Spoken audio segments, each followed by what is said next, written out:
The war is over. Sozin's comet has come and gone, pulling back into the dark of the solar system with the ancient indifference of something that has been moving through that darkness for thousands of years and will continue doing so for thousands more, completely unbothered by what was done in its name tonight or any other night. The sky above the Fire Nation sits empty in a way it has not been empty for 100 years. No long columns of warships riding the supercharged winds, no amplified walls of orange fire cutting channels through the dark above the clouds, no sound of anything except the wind moving through a world that has, very suddenly, very quietly stopped burning. The night is different now. You can feel the difference in the way you feel the difference when a sound that has been present for so long it became background finally stops. The absence is louder than the presence had been. Peace has a texture when it is new. It is something you notice rather than simply inhabit. The world is going to take years to stop noticing it, to stop waking up in the middle of the night reaching for the emergency that is no longer coming, to stop reading every distant flicker of light as the beginning of another fire. But tonight the war is over, and that is enough to begin with. And on a balcony somewhere above Ba Sing Se, as the very last light of that long, devastating, world-changing day bleeds out along the horizon, in the specific oranges and deep purples that light always takes when it is done for the day and has done everything it was going to do, two people share a kiss. The camera settles. The city breathes around them. The world breathes. And then, with a gentleness that matches the mood, the camera begins to pull back, giving you distance, giving you the city in all its enormous, complicated, ongoing life, giving you the sky, and then releasing you from the story entirely, the way a careful hand releases a bird it has been holding, not throwing it into the air but simply opening and letting the flight happen naturally. That was where the show left them. Not with a checklist of resolutions, not with every thread tied and every question answered, not with the kind of comprehensive resolution that makes you feel like you have seen the inside of a clock and now understand exactly how it works. Instead, a single warm, complete image. A sunset. A beginning that had dressed itself up as an ending because the story needed somewhere to stop even though the world would not. 61 episodes of care and craft and genuine attention to the human beings at the center of it all, coming to rest the way a stone settles into still water, not with violence or announcement, but with the deep final quiet of something finding its place. But the world kept going after that last frame. This is the part of the story that the original show could not tell you. Not because the people who made it did not know, but because every story has a natural edge, and beyond that edge was territory that belonged to a different kind of telling. The kind that exists in the graphic novel trilogies that picked up directly where the series ended, following the characters into the first complicated years of peace. The kind that exists in the Dark Horse comics that documented the years between the series and the sequel. And the kind that exists in The Legend of Korra, set 70 years later, where some of these people appear as elders carrying the specific gravity of long lives fully lived, and others exist only as memories that the new generation tries to live up to, and others are somehow, impossibly, still themselves in ways that defy the ordinary logic of what happens to people over time. The characters kept living after that final frame. They kept making choices. They kept building things, some of which worked and some of which did not work the way they had hoped. They kept losing things, some unexpectedly and some in the slow, ordinary way that losses accumulate when you live long enough. They found things they had not known they were looking for. They grew slowly and sometimes painfully and always imperfectly, into the people that war and love and time and grief and stubbornness and joy and the specific, accumulated weight of everything they had survived would eventually make them. Some of them found peace in corners of the world that nothing in their stories had prepared them to expect peace in. Some of them carried wounds that never fully closed, and learned instead to live around them, the way old trees grow around the shapes that were forced on them. Some of them built institutions and cities and disciplines and traditions that would outlast them by generations, that would still be in the world long after the last person who remembered the original person was also gone. And some of them walked out of the ordinary world entirely and into something older and quieter and stranger, something that sits at the very edge of what we understand about what happens when a person finishes being in the world and becomes something else. Tonight we are going to follow every one of them, all the way through. From the moment the credits rolled on the finale of Avatar, The Last Airbender, to the last documented chapter of each life that the canonical record has given us to work with, we are going to take our time. We are going to move through each of these lives the way the show itself moved through its best moments, which was slowly, with genuine attention, with the willingness to sit with something and let it mean what it means, rather than rushing past it to get to the next thing. There is no next thing tonight. The night is long. The world outside is doing whatever it is doing without you for a while. These characters earned an unhurried telling. Every single one of them earned it. So, settle in. Find the position that feels right for where sleep is going to come from. Let whatever else is sitting on you tonight move back just enough to make room for this. Let the warmth of wherever you are become the warmth of this world for a little while. Because what happened after the war ended is, in its own way, just as rich and just as worth knowing as anything that happened during it. In some ways more so.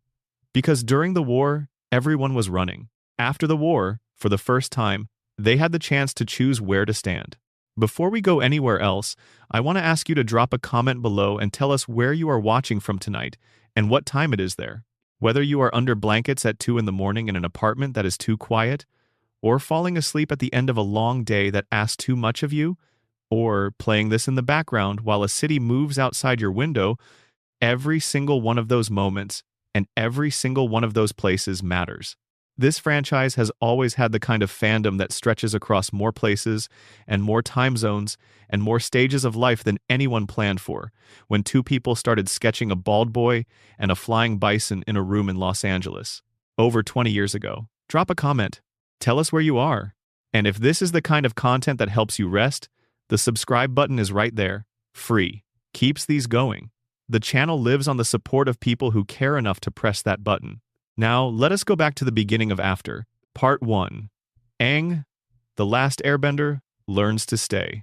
The boy who spent 100 years frozen in an iceberg spent the first years after the war learning how to be still. That sounds simple the way many simple-sounding things are not actually simple at all. It may be the hardest thing Aang ever did, and he defeated a Fire Lord while refusing to kill him, which is a sentence that does not capture the full weight of what it required. He had been running since before the iceberg. He ran from the monks at the Southern Air Temple on a night when the sky was wrong and the air felt heavy and everything he had been pretending not to know was suddenly, unavoidably close. He ran from Monk Gyatso, who was his best friend and his father in every way that mattered, who had argued with the Council of Monks on Aang's behalf and who was going to lose Aang anyway, just differently than the council had intended. He ran from the weight of the title. He ran because he was 12 years old, and the thing that was being asked of him was enormous, and he did not yet know that running would not change the size of it. The storm caught him over the Southern Ocean. The Avatar state activated to protect him, the way it does when an Avatar is in mortal danger, and held him under the ice. And the world kept going without him, 100 years of it. 100 years of fires and battles and cultural destruction, and an entire civilization of airbenders being killed until there were none left. 100 years of the Southern Water Tribe being systematically raided until there was only an old woman and a handful of children and one teenage girl left. 100 years of the Earth Kingdom holding on by will and geography, while its resources were bled away to fund a war it was losing by inches. All of it, while he was perfectly still beneath the southern sea in a ball of blue light. When he emerged from the ice, he was still 12 in the body, still the same boy who had run from the monks. But the world had moved on without him in ways that made the 12-year-old body irrelevant as a measure of what was required of him. He had to learn 4 elements in under a year. He died briefly in the crystal caves beneath Ba Sing Se, struck by lightning, and was brought back by Katara using the most sacred water in the northern world. He carried the weight of every Avatar life that had come before him into his final confrontation with Ozai, all of those lives pressing toward the answer they had always arrived at, and he found a way to end things differently. He was 12 years old. He was 112 years old. He was the weight of every generation that had ever held the world together long enough to pass it to the next one. And then the comet passed, and the war ended, and there was no next crisis. Just the world. The ordinary, overwhelming, complicated, beautiful, messy, ongoing world that he had given so much to protect. The first thing Aang did in the months after Ozai's defeat was grieve.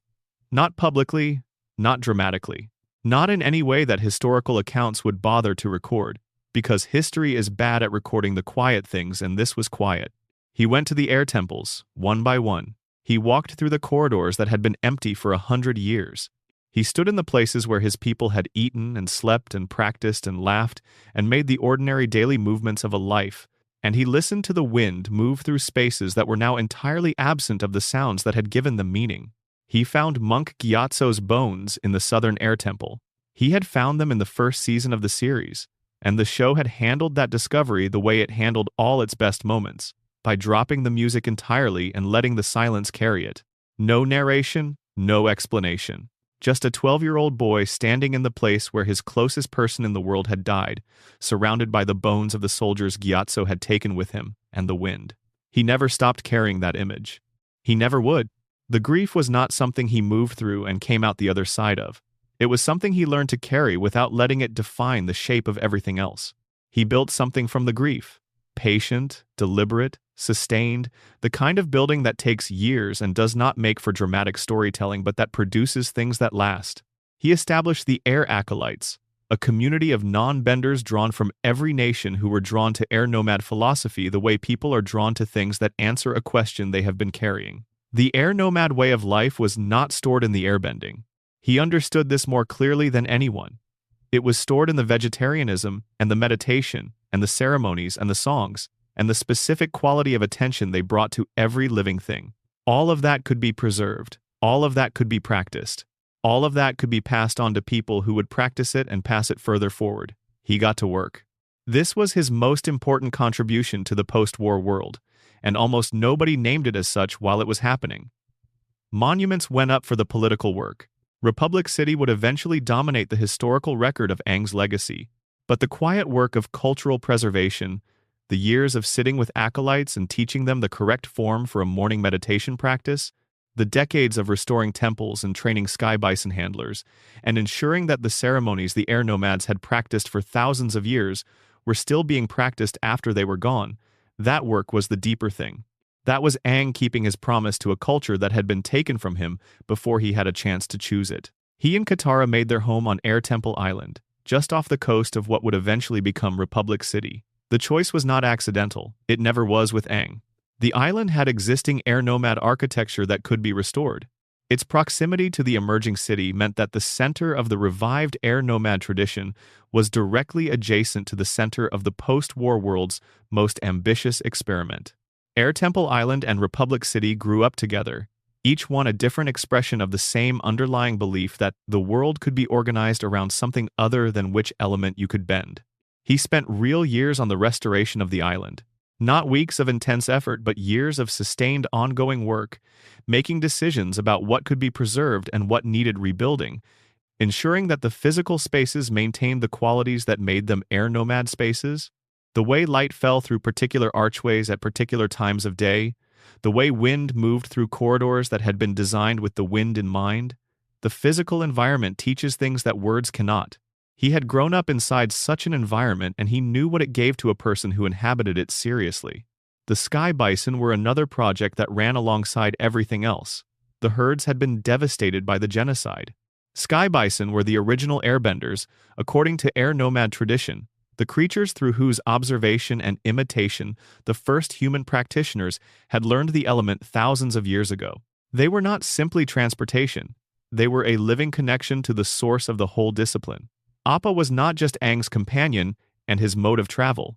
Appa was, in the deepest sense, the reason airbending existed at all. Finding the remaining animals in the decades after the war, establishing protected habitats, building the conditions for the herds to slowly recover, this was a project Aang was still working on when his body stopped, and that Tenzin continued after him. By the time Korra's story begins, the herds are small but stable, living in protected territory maintained by people who understand what they represent. At the same time, he was the Avatar, which meant the complicated political work of the post-war world could not wait for the quiet work to be done first. The Harmony Restoration movement was the first major test. He and Zuko had announced it together in the months following Ozai's defeat. The logic was straightforward. The Fire Nation had expanded into Earth Kingdom territory through conquest.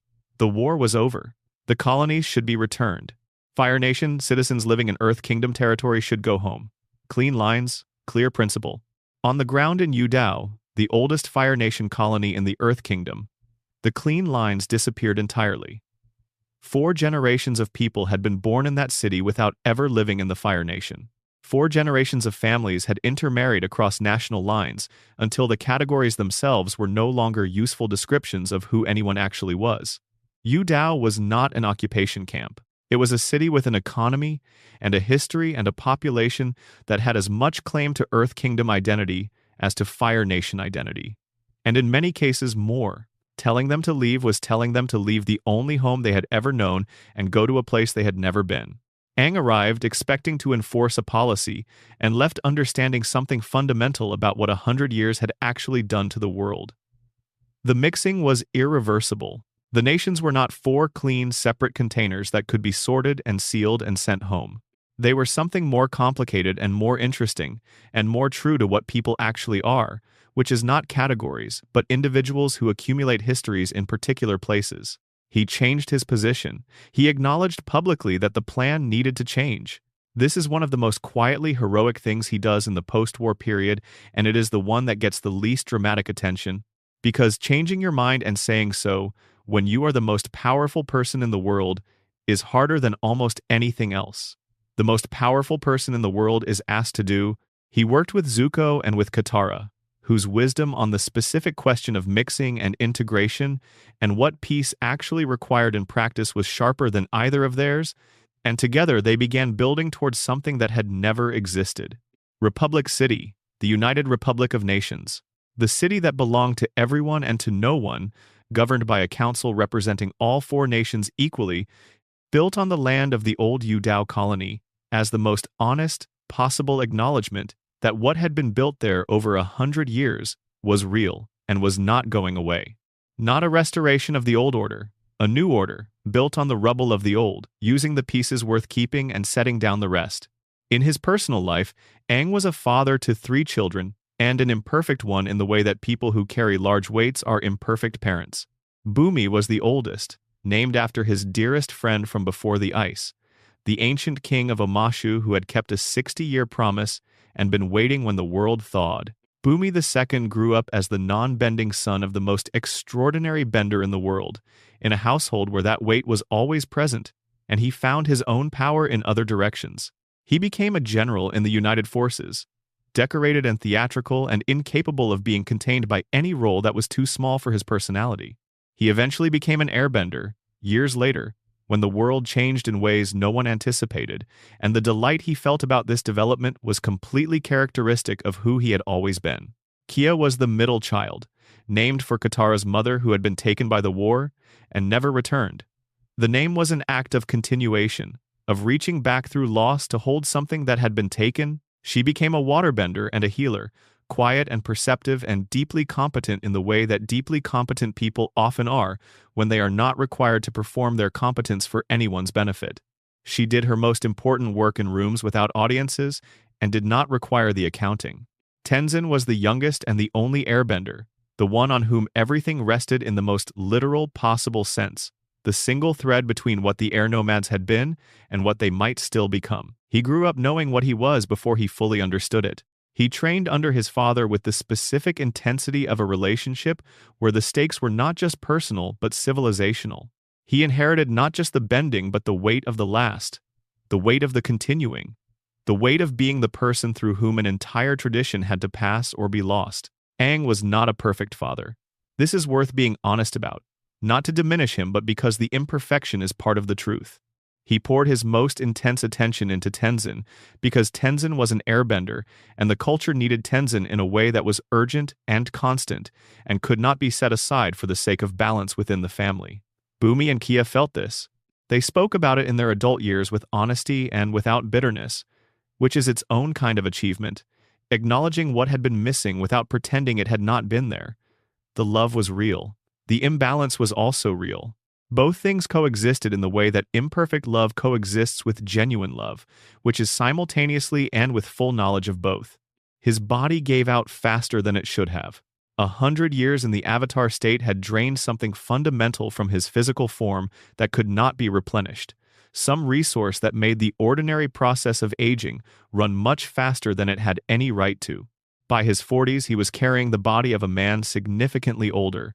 By his 60s, he was clearly at the end of what the body would sustain.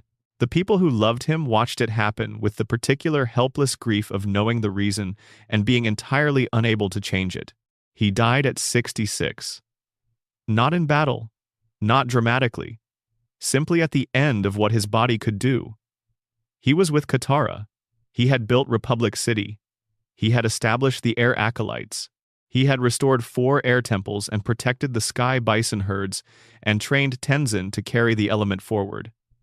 He had loved imperfectly and completely. He had been the avatar in the sense that actually matters, which is not the bending or the politics or the avatar state, but the willingness to remain a full person, with doubt and joy and grief and love, and the occasional fit of childlike joy when something delighted him, rather than collapsing into the role and letting it replace everything else. In total years, counting the time in the ice, he had existed for 166 years. He had been 12 for all of them, and then suddenly old, and then gone. The avatar cycle continued as it always had. Born into the Southern Water Tribe the same year Aang's body stopped, a girl named Korra arrived into the world already bending 3 elements before she fully understood what she was doing. Enormous and fierce and completely alive in every direction at once. She was the opposite of Aang in almost every surface quality. She was doing the same essential thing, which was trying to figure out what it meant to be the avatar in the world that actually existed, rather than the world the role had been designed for. Aang appears in The Legend of Korra as a spirit, accessible through the avatar connection, visiting Korra at the moments that matter most. Still gentle, still warm, still specifically Aang rather than simply the avatar, still the 12-year-old boy who loved his bison and his lemur, and the girl from the southern tribe, and the world he had been asked to carry long before he was ready for the weight of it. He is not gone. He is the wind in the corridors of empty temples. He is the breath in the pause before the hardest decision. He is what was carrying you on the nights when you were certain nothing was there. Part 2. Katara, the world's greatest healer, chooses to go home. When Katara was 14 years old, she was the only waterbender left in the Southern Water Tribe. Not because she was more talented than everyone else, though she was. Not because fate had specifically chosen her above all others, though it was in the process of agreeing that she had been exactly the right person in exactly the right place. Simply because everyone else was gone, taken. The Fire Nation had spent decades running systematic raids on the Southern Tribe with the specific purpose of removing their waterbenders one by one until the tradition could not survive. Katara had survived by being young enough and unremarkable enough in her early power that the soldiers who came had not yet assessed her as worth the cost of removing. She became the greatest waterbender in the world regardless. She did it without a real teacher in the traditional sense. She did it by stealing a scroll from pirates and practicing the forms on a frozen beach by moonlight, while everyone else was asleep. She did it by refusing every suggestion from every direction that she was too young or too inexperienced or the wrong gender for what she was attempting. She did it the way she did everything, which was by deciding that the thing needed to be done and then doing it, more times and for longer than anyone would have predicted, refusing to accept the current circumstances as a permanent description of what was possible. Master Pakku, who had initially refused to teach her because the Northern Water Tribe's tradition prohibited women from combat bending training, and who had been overruled not by argument but by the revelation that the girl standing in front of him was his long-lost fiancé's granddaughter, eventually told anyone who would listen that she had learned faster than any student he had taught in decades of mastery. She was 15 when the war ended. She was already the reference point against which every other waterbender in the world measured themselves, though it would take the world another decade to fully acknowledge this. The early post-war years kept her busy in ways that did not allow much space for rest. The Harmony Restoration period, the political work of the first year, the ongoing process of figuring out what peace actually required in practice rather than theory, all of it needed her presence and her judgment. She had always been the person who held the group together when it frayed, the one who could see the next practical step when everyone else was stuck in principle, the one who knew when to push and when to let things sit and how to tell the difference. That quality did not go away simply because the war ended. She and Aang made their home on Air Temple Island, and the household they built there was extraordinary in ways that the canonical record treats with careful privacy. 3 children raised in the layered richness of a home where Water Tribe values met air nomad philosophy, where Katara's deep communal identity and Aang's deep individual spiritualism lived alongside each other, and occasionally disagreed productively, and eventually arrived at something that was neither of its source cultures but carried the best of both. She had bloodbending made illegal in the United Republic of Nations. The effort this required, the sustained political work of building the relationships and the arguments necessary to make a powerful technique illegal, rather than simply frowned upon, is more significant than it typically sounds. Bloodbending was the darkest implication of waterbending's fundamental principle, and Hama had planted it in Katara against her will, the knowledge growing in her, with the specific horror of recognizing power in yourself that you did not choose and cannot unlearn. She had used it once to stop Hama, under conditions that were defensible by any reasonable standard. The fact that she had used it at all, even then, had left a mark that never entirely faded. She wanted the barrier between a waterbender and that particular transgression to be institutional rather than depending purely on the individual's moral choices, because she understood that individual moral choices are most reliable when they are supported by institutional structures rather than standing alone against whatever pressure the moment generates. As the decades passed, her reputation grew beyond what any individual person should realistically be able to hold in a single lifetime. She became not just a master waterbender, but the master waterbender, the person by whose standard all others were measured. People came from every corner of the 4 nations to be healed by her, or to learn from her, or to simply be in the presence of someone who had been at the center of the most important events of the previous century and had survived all of them and kept going. She had seen things no one else still living had seen. She had been present at the moments that determined the shape of everything that came after. She had made herself out of grief and stubbornness and genuine love, and she had kept making herself for 70 years. And the result was something people recognized and moved toward the way they moved toward warmth. After Aang died, she moved back to the South Pole.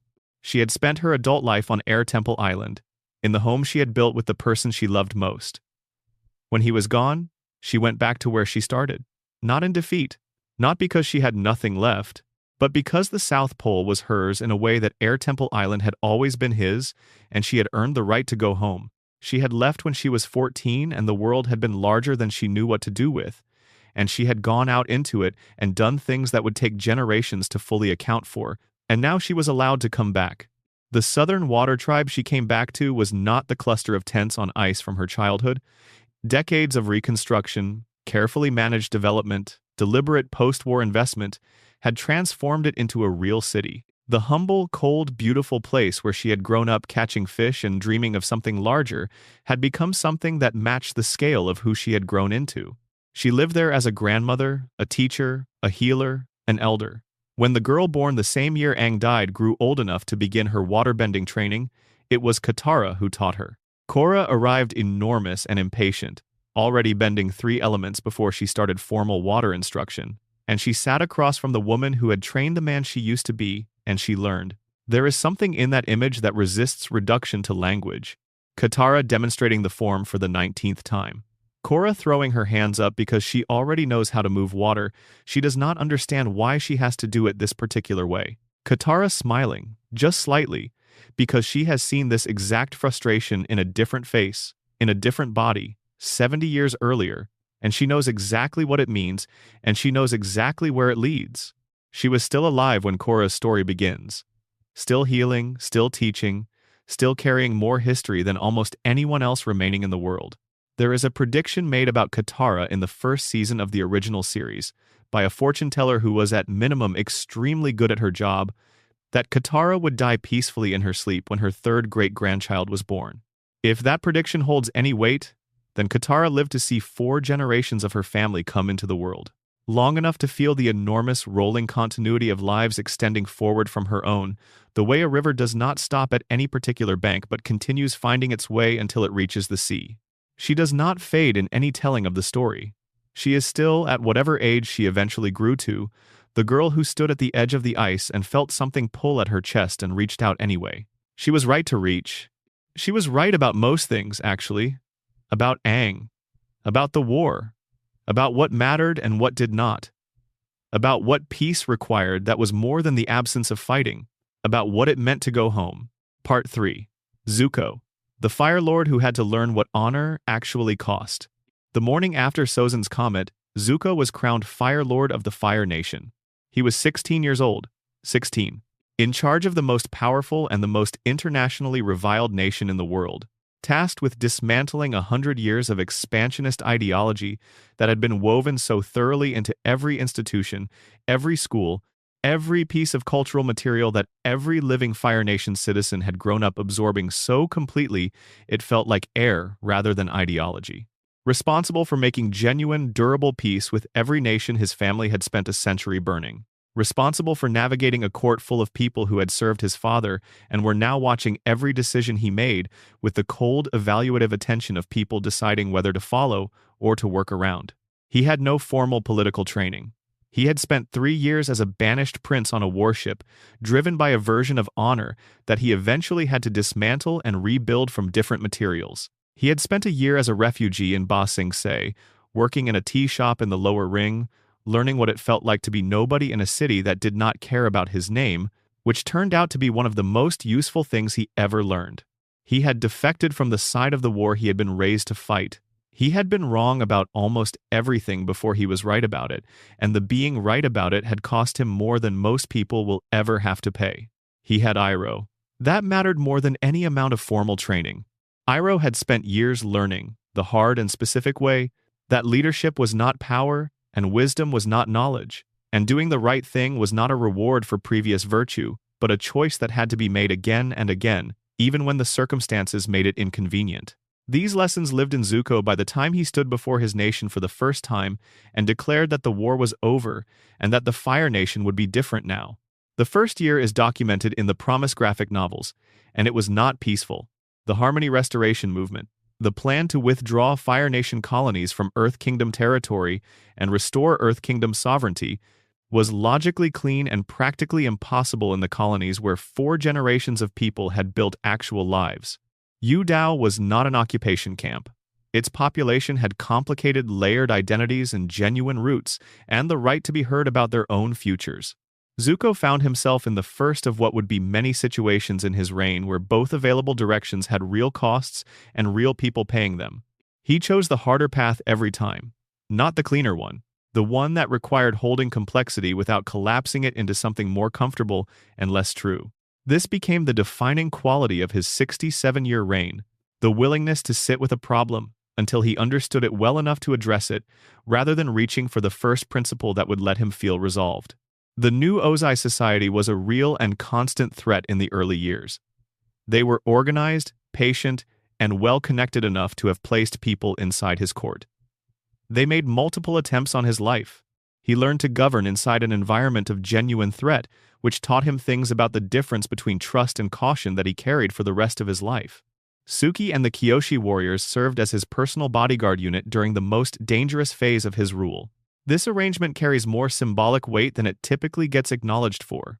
The woman from Kyoshi Island who had first encountered Zuko when he invaded her home, who had been captured and held by his sister in one of the most secure prisons in the world, who had survived that imprisonment and come out harder and more capable and no less herself, that woman, standing at his side. The war had made connections between people who then had to figure out what those connections meant in peacetime, and the Kyoshi warriors protecting Zuko was one of those connections made physical and practical. He and Mai did not survive the complications of his early reign as a couple. The breakdown was not dramatic. It was the quiet, painful accumulation of a pattern he could not turn off, carrying things alone, keeping secrets not from distrust but from the deeply ingrained habit of protecting himself in environments where vulnerability was dangerous. She recognized the pattern before he could explain it, and she had too much dignity to stay in a relationship where she was consistently placed on the outside of her partner's real interior life. She found someone else. She moved on.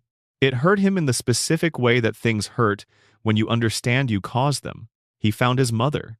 The Search graphic novel trilogy follows Zuko and an unstable Azula and the rest of Team Avatar as they track down the truth about what happened to Ursa after she disappeared.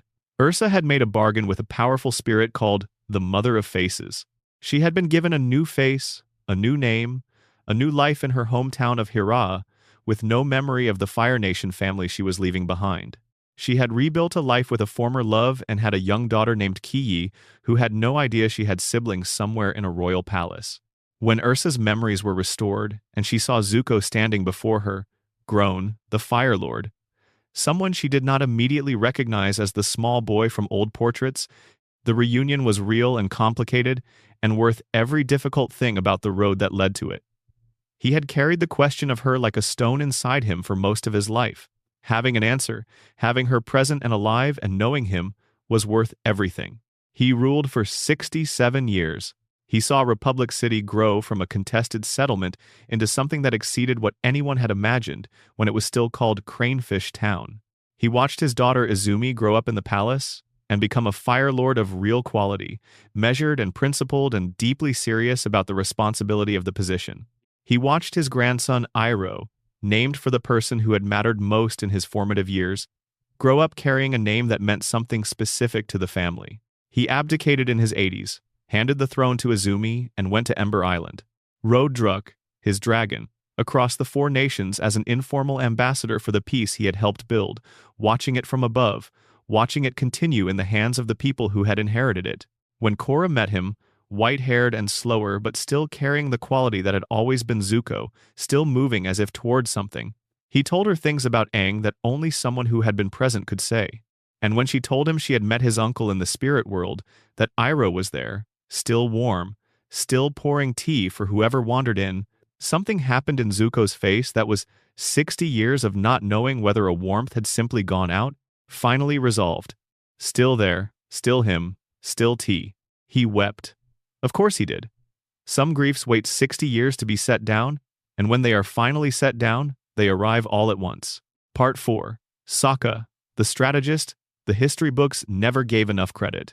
Sokka's story makes an argument that almost no other story in this franchise makes with the same consistency and care, which is that the person without extraordinary abilities can be indispensable anyway.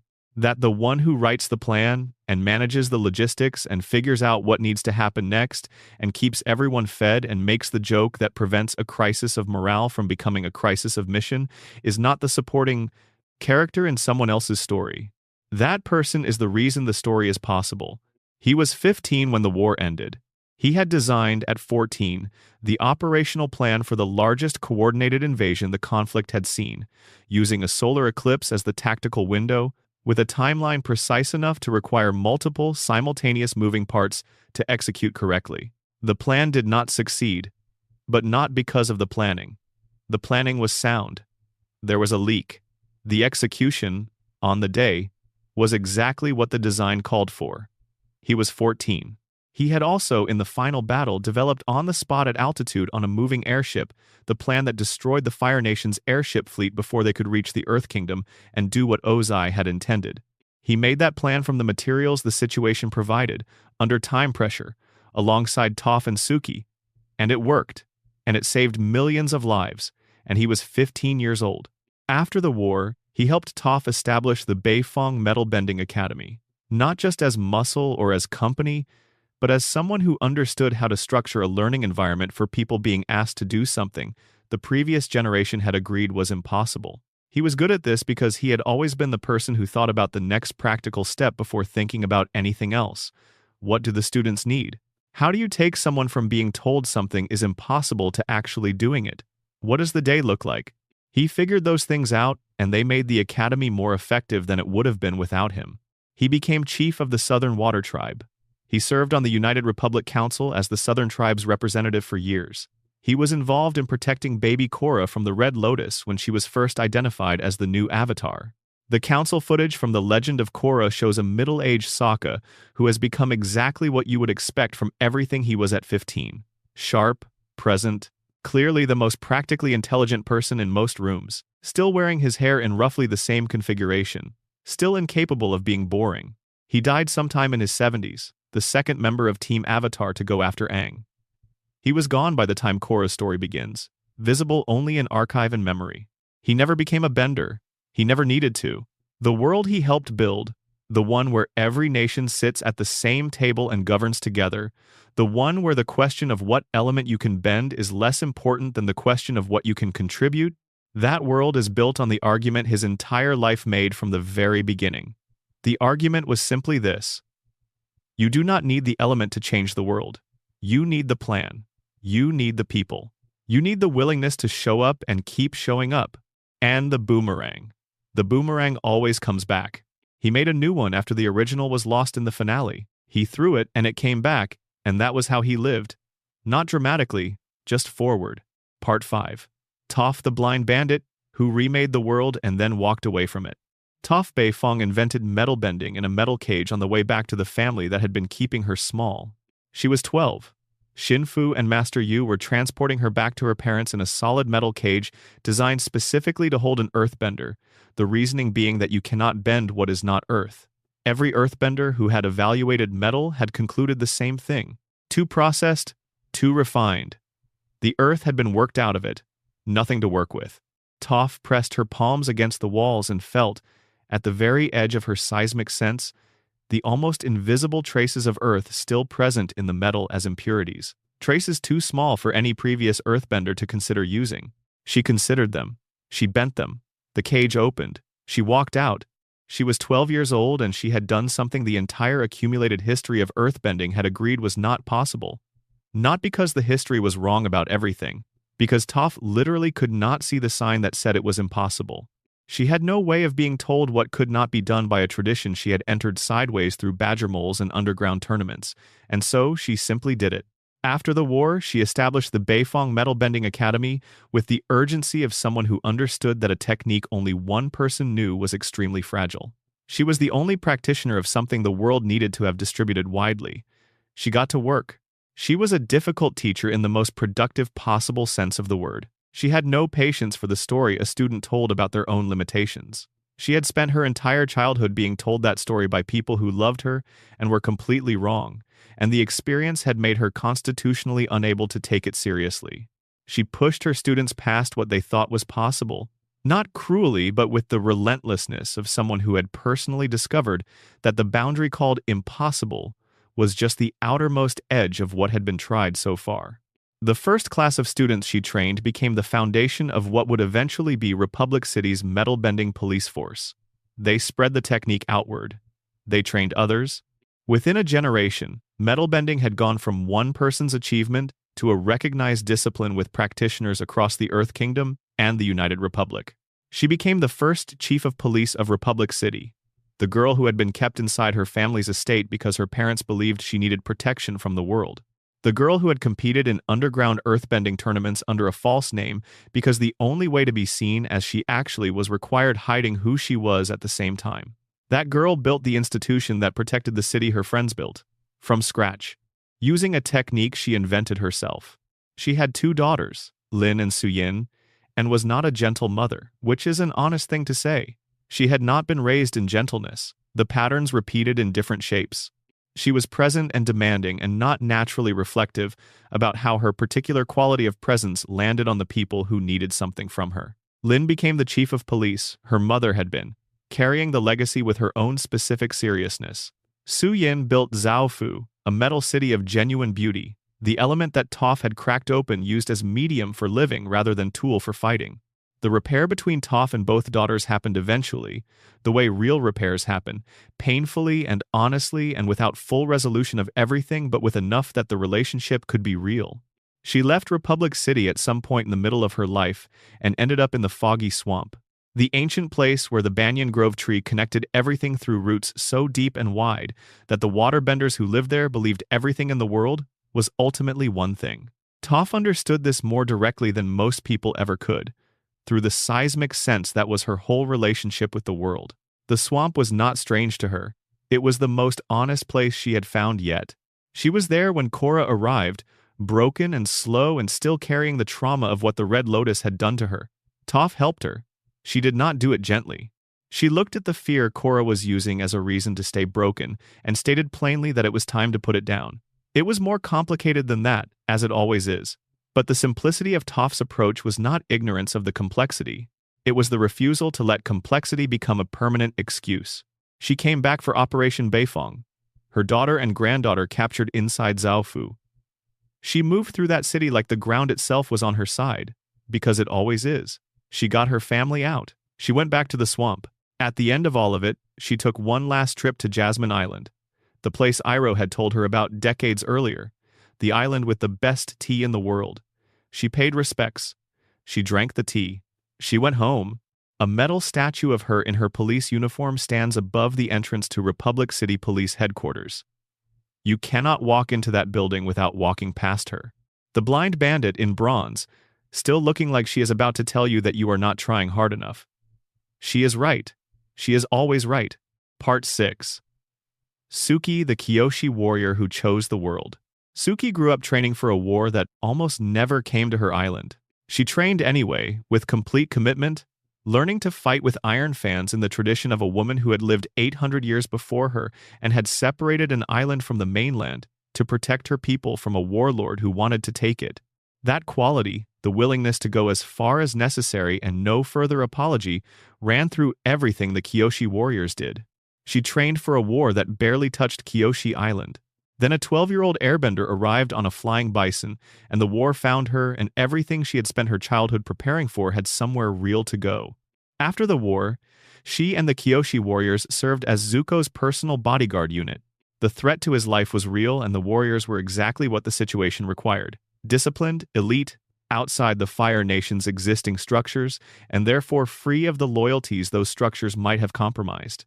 She navigated the court with the same grounded attentiveness she brought to everything, developing clear understandings of who could be trusted and who could not. In the emerging settlement that would become Republic City, she and her warriors trained non-benders in chi blocking and physical disciplines. She passed forward the argument she had always embodied, that the question was not what you were born as, but what you were willing to become. Her relationship with Sokka deepened and settled into something adult and real. Two people who had been through genuinely difficult things together and had chosen each other on the other side of them. The canonical record does not fully tell us what became of their story in the long run, and the gap has been inhabited by a generation of fans with care and imagination. What the record tells us is that she was always exactly what she trained to be. A warrior, a teacher, a protector, someone who held what was worth holding and passed it forward.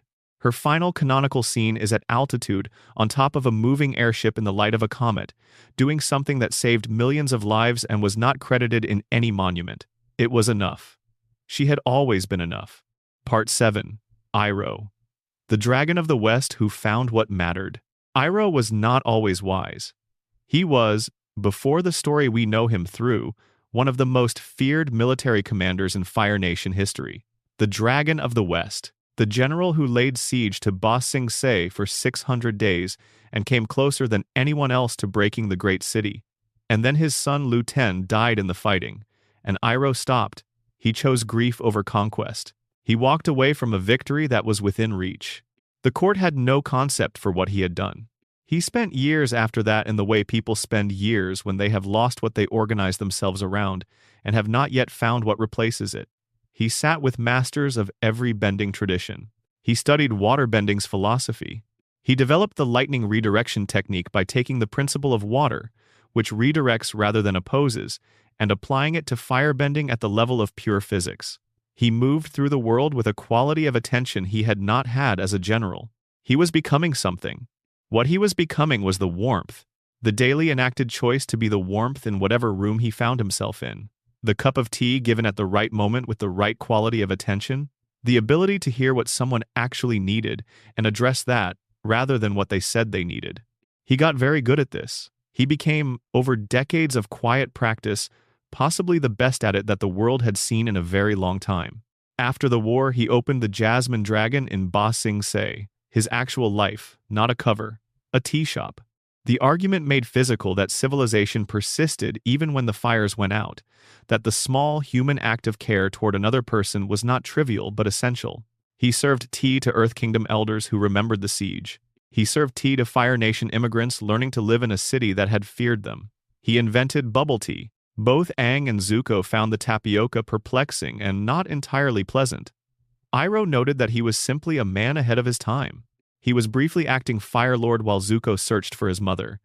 He declared a National Tea Appreciation Day. He was entirely serious about this.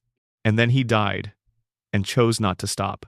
Iroh walked through the door into the spirit world with the specific confidence of someone who had been comfortable with spirits his entire adult life. He opened a tea shop there. When Avatar Korra arrived in the spirit world, lost in a dark forest with the sky changing around her, she found a warm light and an old man with a teapot who helped her the way he had always helped anyone. by being genuinely present with them until they remembered their own capacity. When Zuko learned that Iroh was still there, still himself, still warm, 60 years of unresolved grief set itself down all at once. Still there, still tea, still him. Part 8. Azula the Fire That Could Not Hold Its Shape. Azula's story after the war refuses every clean resolution. It is not a redemption story in the conventional shape. It is not simply a villain's story. It is the story of a person who was shaped for purposes she never agreed to, by a father who used her extraordinary talent as a tool rather than tending it as a gift, and what happens to that person in the long, slow aftermath. She was 14 in the finale, a prodigy formed by pressure. She learned precision because imprecision was not tolerated. She learned coldness because warmth was not modeled. She learned certainty because doubt was weakness, and weakness in Ozai's household was the thing that got you hurt. The breakdown was always coming. You can see it building once you know where to look. The moment Ozai left her behind to become Phoenix King, denying her the ultimate prize, her entire self-concept was built around obtaining. Something cracked in the structure of her. The paranoia grew. The blue fire became erratic. The control that was her most defining quality slipped further and further until she was screaming at a mirror at the vision of her mother. Zuko put her in a mental health facility, not a prison. This choice says something true about who he had become: care rather than punishment, even for the person who had been his most dangerous adversary. She was clearly ill. She was also his sister. The first year was terrible. She remained in restraints. The hallucinations continued. The paranoia converted every gesture toward her into evidence of the betrayal she was certain was coming. Brilliant and broken simultaneously. She manipulated Zuko into including her in the search for their mother. Even in serious mental illness, she could still identify the lever and apply exactly the right pressure. She joined the group. For a while, it seemed like motion might help, having a mission, having people. The search for Ursa was, among other things, the search for the answer to whether she had ever been loved. When they found Ursa, the answer was available and impossible to receive simultaneously. Ursa had a new daughter. Azula's illness converted genuine maternal love into evidence of abandonment. She fled. Into the night, still burning blue. In smoke and shadow, she came back organized. She had gathered followers in the mental facility, people who trusted her, and she organized them into an operation involving the kidnapping of children and the costumes of ancient fire spirits. But her stated goal, eventually revealed to Zuko, was not to overthrow him. It was to make him a better Fire Lord. To be the shadow that made his light possible. She accepted him as the true Fire Lord. She accepted herself as the shadow. Whether this was genuine or the most sophisticated manipulation she had ever constructed, the comics deliberately do not resolve, because Azula herself may not be able to answer. The border between her genuine feeling and her strategic use of the appearance of feeling had been eroded by a childhood that taught her the two were interchangeable. In the most recent comic material, her followers abandon her again, the pattern repeating, and she sits alone in a spirit temple with no one left to perform for. Her ultimate fate remains unresolved in the canonical record. She is not simply redeemed. She is not simply lost. She is somewhere in the world, still carrying the blue fire, still extraordinary and still damaged, still doing the impossible thing of being both at once. Her fire never went back to orange, still burning at that extraordinary temperature, still in its fundamental nature, remarkable. The tragedy is not that she failed. The tragedy is everything that happened to her before she ever had the chance to understand that the love she was pursuing by being perfect was not withheld because she was imperfect, but because the person withholding it was not capable of giving it. She deserved better. That coexists, uncomfortably and necessarily, with everything she did. Part 9. Mai, Ty Lee, and the Shape of Chosen Lives.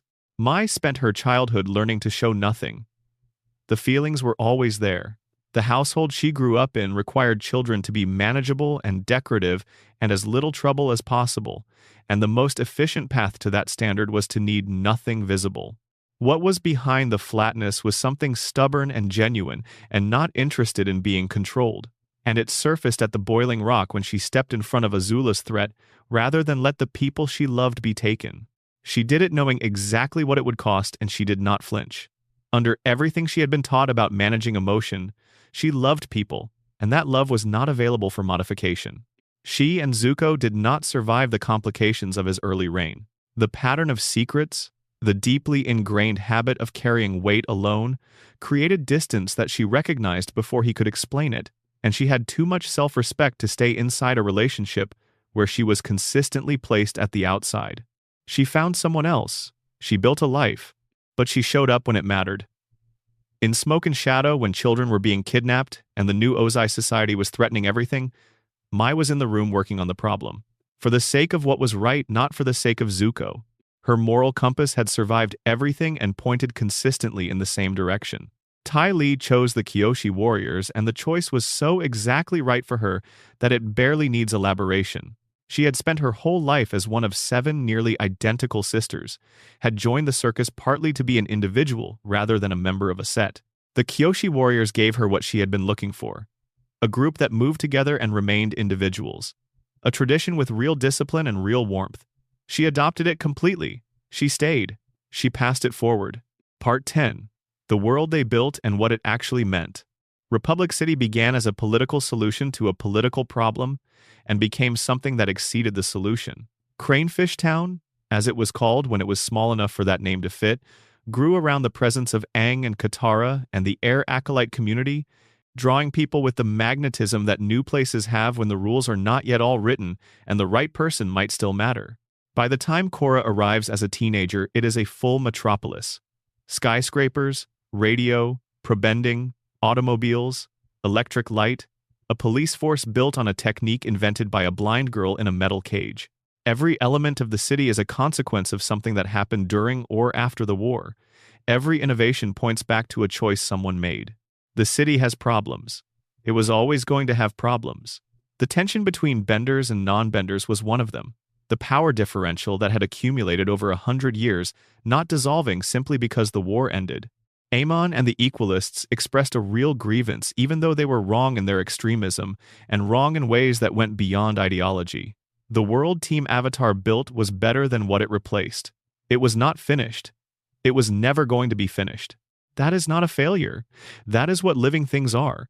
Tenzin carried his father's legacy with the gravity and the occasional rigidity of someone who knows exactly what is at stake. He was still the only airbender for most of his adult life.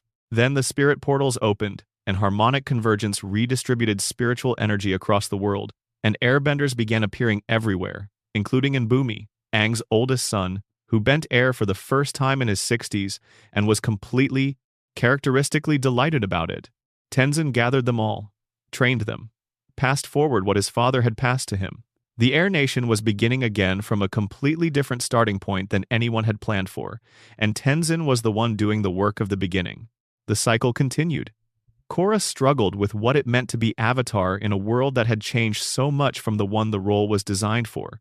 She made her own mistakes and had her own triumphs and found her own people. The story kept going the way stories keep going when the world is real enough to outlast any single telling of it. Part 11. What the Spirit World Knows. Iroh in his Spirit World tea shop is the clearest image of what the Avatar world believes about what persists after the physical ends. A person who died and chose to remain, accessible and warm and fully himself, serving tea to whoever wandered into his light. The border between living and dying, for someone with Iroh's degree of spiritual development, was not a wall. It was a doorway you could choose to leave open. The Avatar cycle is itself an argument about persistence. Aang does not end when his body stops. He is in the next Avatar, accessible through the connection, still available to advise and guide the person who carries what he carried. Avatar Kyoshi, who died 800 years before the original series begins, still appears in Korra's visions. Avatar Roku is still present in Aang's. The past avatars are not gone. They are a different kind of present. Zhao wandered in the fog of lost souls, decades after his death, still driven mad by the endlessness of it, the specific eternal consequence of choosing to kill something sacred. The spirit world does not require vengeance. It simply reflects what you brought into it. The great animals persisted. The badger moles in their caverns, still earthbending in the dark. Ran and Shaw, the last dragons, under Zuko's protection.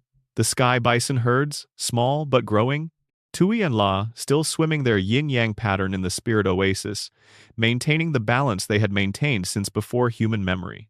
The spiritual dimension of the Avatar world argues, across both series, for the persistence of care. The love that was put into the world by every person who chose to be kind, who chose to make something rather than take something, who chose to stay rather than run, persists. It does not disappear when the person who made it disappears. It becomes the texture of the world, the quality you cannot name but that is there when you need it. Part 12. The legacy, what all of it means. The last image of Avatar: The Last Airbender is a sunset. The camera pulls back from two people on a balcony and gives you the city and the sky, and then holds the moment and lets go. Full stop. Breath held and released.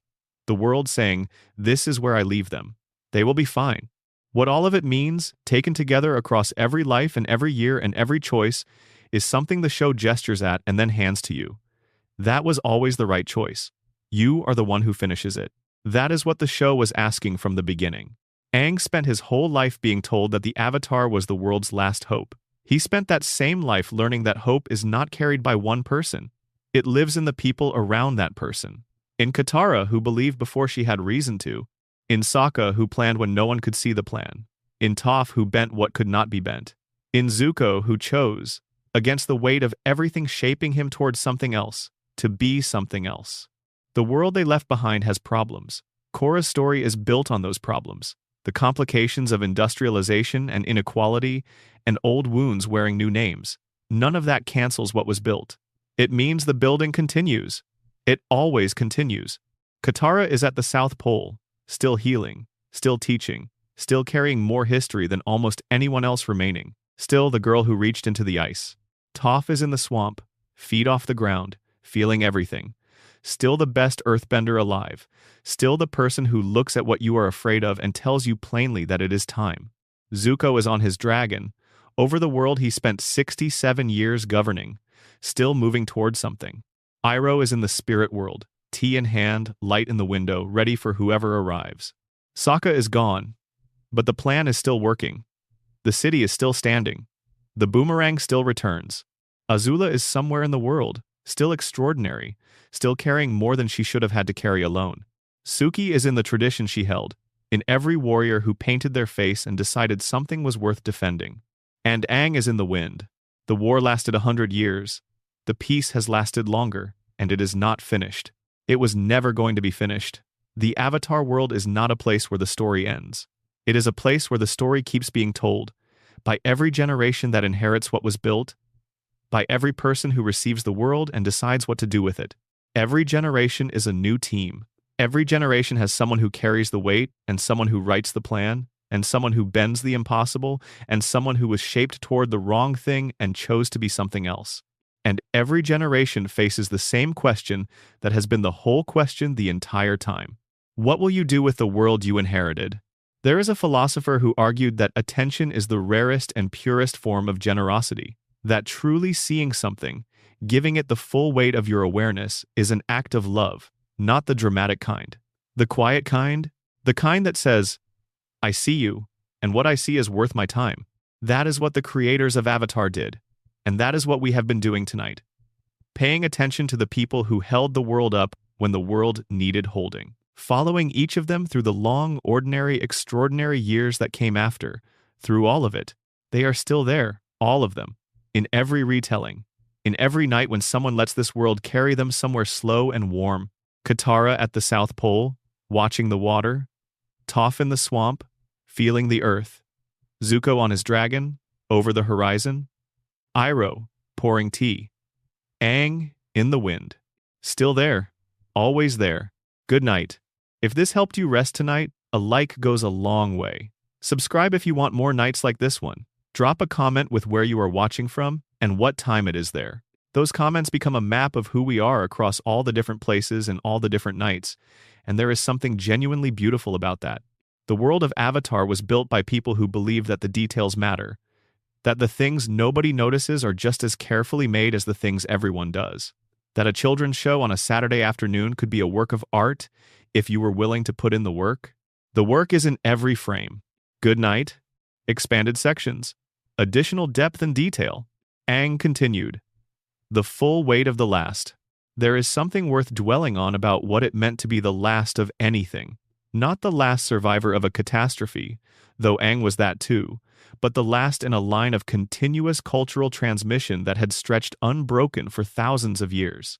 Every air nomad master who had ever lived had learned their craft from a master before them, who had learned from a master before them, tracing all the way back to the first human beings who had stood beside sky bison and watched the way those enormous, gentle animals moved air through their bodies and understood, in the intuitive way that deep understanding always arrives, that they could do the same thing. That chain of transmission, thousands of years long, had been severed in a single night 100 years before Aang emerged from the ice. He was the chain, the entire accumulated length of it. Every teacher and every student and every morning practice at every temple across the 4 air temple sites ran through him and stopped with him. There was no one after him who had received what he received. He was simultaneously the heir and the last inheritor, the beneficiary of a tradition, and the person responsible for ensuring the tradition did not die inside him. This is a weight that has no human parallel that fits neatly. We have words for grief, and for responsibility, and for loneliness, but we do not have precise words for the specific weight of being a culture's last remaining practitioner. For knowing that every poem and every ceremony and every specific quality of light that falls through particular temple windows in the early morning, all of it, exists in only one body. That, if the body fails before it can transmit, the loss becomes permanent in a way that individual death simply is not. He carried this. He carried it across 61 episodes and across the decades that followed, and the carrying shows in the specific shape of his choices in the post-war years in ways that make more sense once you understand what he was holding. The Air Acolytes were not merely a community he built for company. They were the mechanism by which the weight got distributed before something happened to the one body carrying it. Every acolyte who learned the morning meditation practice took one small piece of the tradition and became its custodian. Every group of people who gathered in a restored temple courtyard to perform a ceremony that had not been performed in 100 years was a node in a network of transmission that reduced the catastrophic vulnerability of the tradition. Being housed in a single location, he was rebuilding not just the practice but the redundancy. He was building a tradition that could survive him the way the original had not. He was meticulous about this in ways that could read as obsessive to anyone who had not thought through what was actually at stake. He was specific about forms. He corrected with care, but he corrected consistently, because the forms were not arbitrary and their precision mattered for reasons that went beyond any individual student's comfort. He documented everything he could document. He sat with elder air acolytes and had them record every song they knew and every ceremony they had witnessed and every story about the air nomads they had heard from anyone. He understood at a bone level that tradition is not stored in libraries. Libraries are storage for the artifacts that help people remember. The tradition lives in the practice, in the doing, in the morning when you get up and do the thing again even though you did it yesterday and will do it tomorrow. You can read about a practice without practicing it, but the reading does not transmit what the doing transmits. The doing has to be done. This was also why his relationship with Tenzin carried the weight it carried. Tenzin was not just his son. Tenzin was the only person in the world who was both biologically and culturally situated to receive the full transmission. An airbender raised by the Last Airbender. The culture could pass through him in the most direct possible way, through practice and proximity, and the specific quality of attention that a parent brings to a child's formation when the parent understands precisely what is at stake.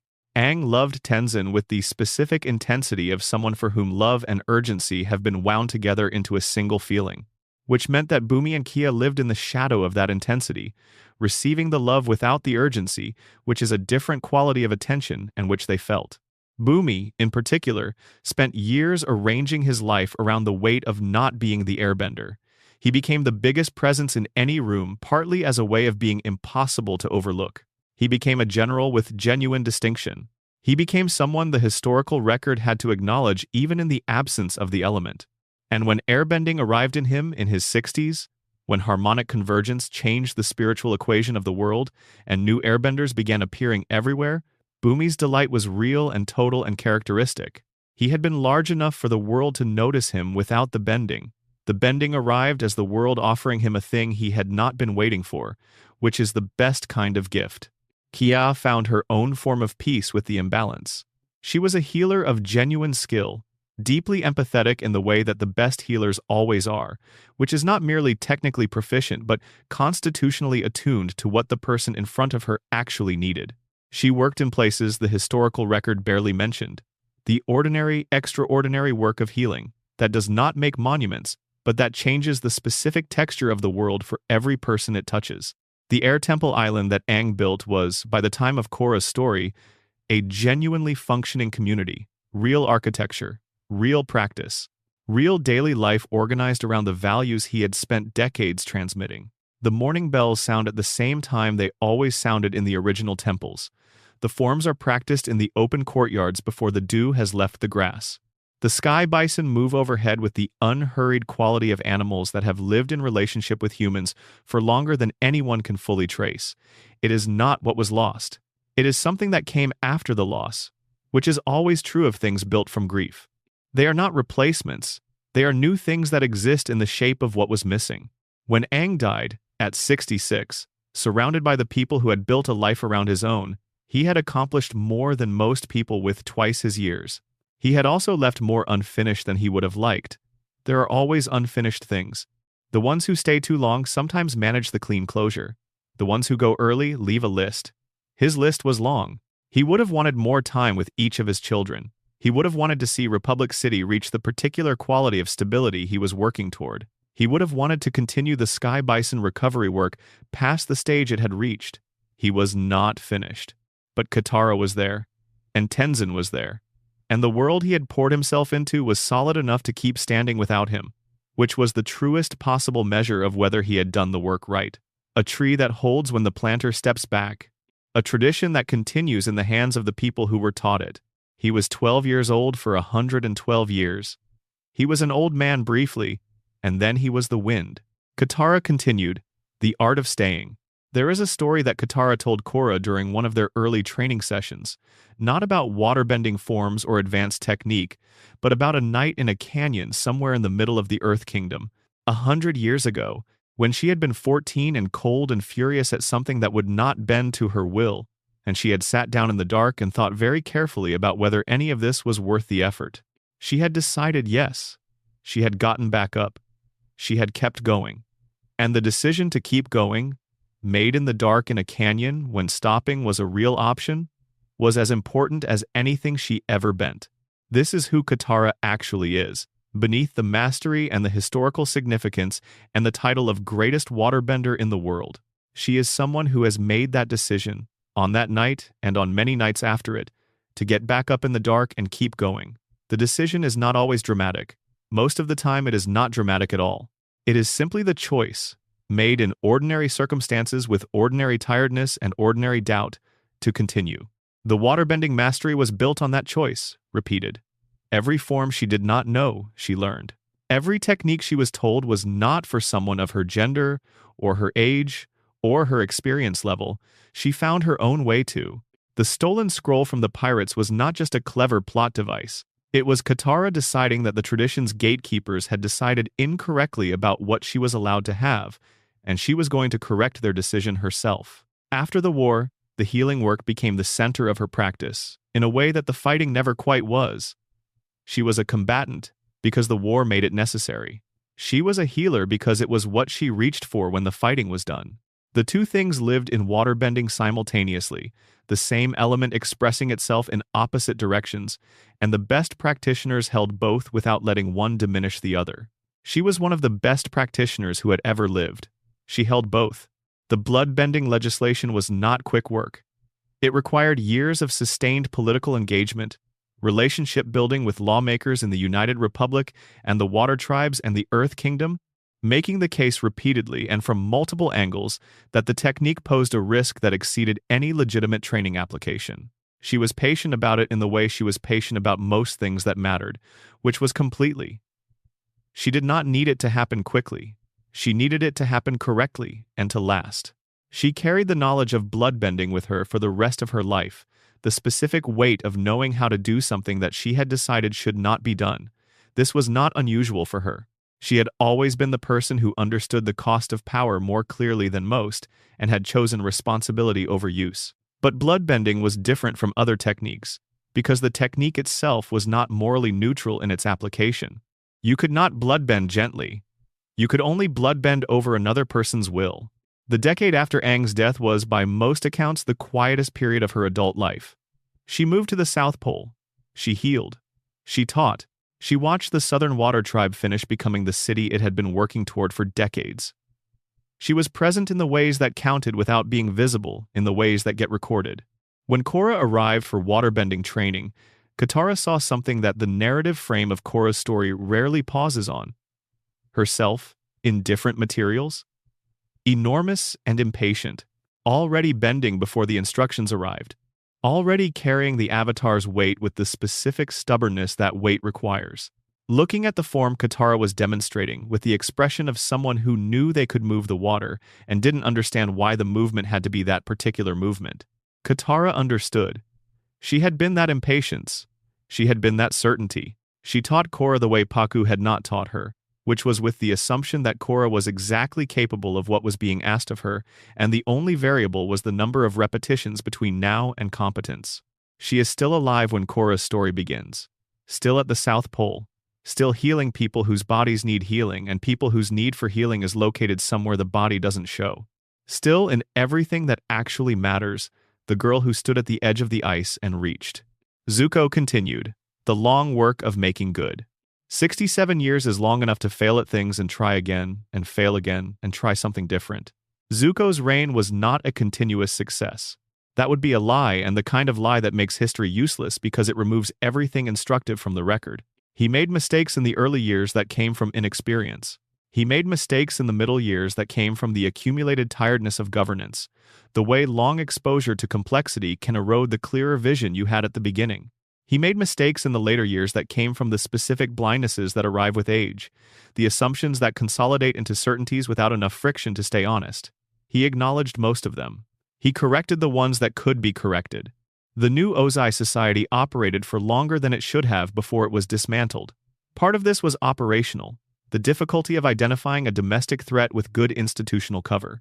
Part of it was the deeper difficulty of confronting the fact that the ideology had not died with Ozai. Ideology outlives the bodies that hold it. The arguments Ozai had made about Fire Nation greatness and the rights of power over lesser nations were still being made by people who had not been in the room when Ozai fell, and some of them were making those arguments in Zuko's own court. He dealt with this over years, carefully, without the dramatic clarity of a single decisive action. He removed people from positions of influence.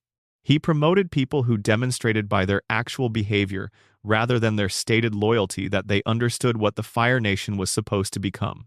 He reformed the curriculum in Fire Nation schools with enough care and enough specificity that the reforms actually changed what was taught rather than producing documents that changed nothing. The education reform is perhaps his most significant domestic achievement, and the one the historical record tends to treat as administrative background rather than central accomplishment. For 100 years, Fire Nation children had been taught a version of the war that made them the heroes of a civilizing mission. They had been taught that the other nations were inferior and that their subjugation was a form of generosity. They had been taught to be proud of things they should have been asked to examine. Changing that was not a policy announcement. It was a generation-long project of producing different materials, training different teachers, building different expectations, and waiting for the cohort raised on the old version to cycle through, while the cohort raised on the honest version moved in. Zuko did not live to see the project complete.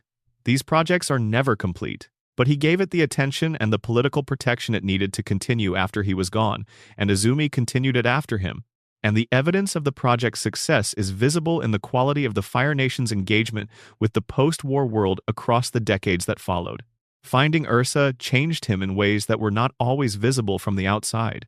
The question of what had happened to her had been present in the background of his life since he was young, a sustained absence that shaped the space around it. The person she was when they found her, the woman living in Hira with no memory of the palace, no memory of him, with a daughter and a life built from entirely different materials, was not the mother he had been imagining. She was more complicated and also more real. The reunion asked him to receive her as the person she actually was, rather than the person he had been needing her to be, and he did this, not easily, but genuinely.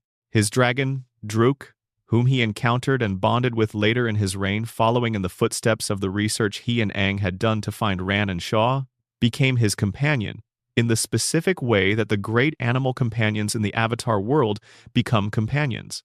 Not a pet or a tool, a presence, someone who kept him honest about the difference between the world as it appeared from the palace and the world as it actually was when you were flying through it at altitude, watching it move below you without the mediation of advisors and reports. When he abdicated, there was a quality of relief that surprised almost everyone who had expected grief or ceremony. He had been the Fire Lord for 67 years. He had been 16 when he was crowned. He had never had the ordinary experience of being a person without that weight. The abdication was the first time in his adult life that the title stopped and he was simply Zuko, which was disorienting, and then, gradually, something close to peace. He rode Druk. He visited the places he had never had time to visit during the rain. He went to Kyoshi Island and stood on the beach, where he had landed with the wrong intentions, and tried to take something he had not been entitled to, and he thought about the distance between the 16-year-old who landed there and the old man standing on the beach now, and the distance was enormous and also, in some ways, very short. He was still the same person, just the one who had chosen, again and again, to be something other than what he had been shaped toward. He was there when Korra needed him. He was there with the specific quality that old people carry when they have genuinely lived through the things they are talking about. Not wisdom as an abstract quality, but wisdom as the residue of actual experience, pressed down and concentrated into something that can be offered to the next person who needs it. His final canonical scene has him at Zaofu with his grandson Iroh and the rest of the team working against Kuvira. Old and careful, and still exactly himself. Still carrying the quality that was always Zuko's most essential quality, which was the genuine desire to do the right thing even when the right thing was complicated and the wrong thing was easier. Toph continued. The world she made and left behind. Let us be precise about what Toph Beifong actually accomplished, because imprecision here does a disservice to the scale of it. She arrived at the war's end as the only metal bender in the world. One person, one technique, no students, no academy, no institutional structure. Just the knowledge inside her own body, developed in a metal cage on the way back to a family that had been wrong about what she needed. She left, over the following decades, a discipline. Not a curiosity or a specialized skill or a technique that a few gifted practitioners could manage.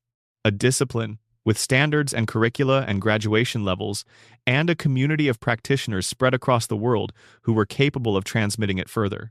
She took a technique that existed in exactly one body and made it into something that would survive any single body.